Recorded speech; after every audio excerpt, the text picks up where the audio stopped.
এ কেমন বিজয় উৎসব পালন, যেখানে ১১ জন সমর্থকের মৃত শরীরের উপর দিয়ে চিন্নাস্বামী স্টেডিয়ামে আইপিএল এর বিজয় উৎসব পালন করল রয়্যাল চ্যালেঞ্জার্স ব্যাঙ্গালোর।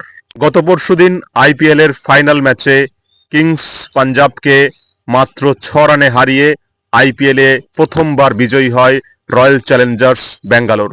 কিন্তু গতকাল সন্ধ্যায় যখন বেঙ্গালুরুর চিন্নাস্বামী স্টেডিয়ামে বিজয়ী দলকে সংবর্ধনা জানানোর কথা ছিল, ঠিক সেই সময় লাখো সমর্থকের ভিড়ে পায়ের তলে চাপা পড়ে ১১ জন সমর্থকের মর্মান্তিক মৃত্যু হয় এবং প্রায় অর্ধশতাধিক আহত হয়েছেন।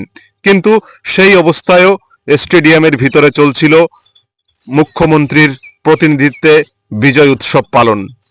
কুম্ভ মেলা থেকে খেলার মাঠ, ভারতের সর্বত্র চলছে নিরীহ মানুষের এই মৃত্যু মিছিল। কিন্তু কেন? কে নেবে এই দায়? কার গাফিলতি? যে পুলিশের গাফিলতিতে এই দুর্ঘটনা হলো, সেই পুলিশের প্রশংসা করেছেন কর্ণাটকের উপমুখ্যমন্ত্রী ডি.কে শিবকুমার।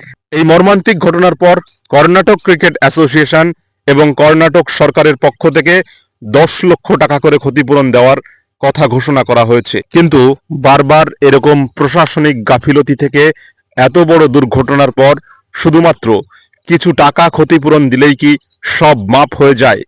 আপনি কি মনে করেন? অবশ্যই কমেন্ট করে জানাবেন এবং সাবস্ক্রাইব করে চ্যানেলটির পাশে থাকবেন।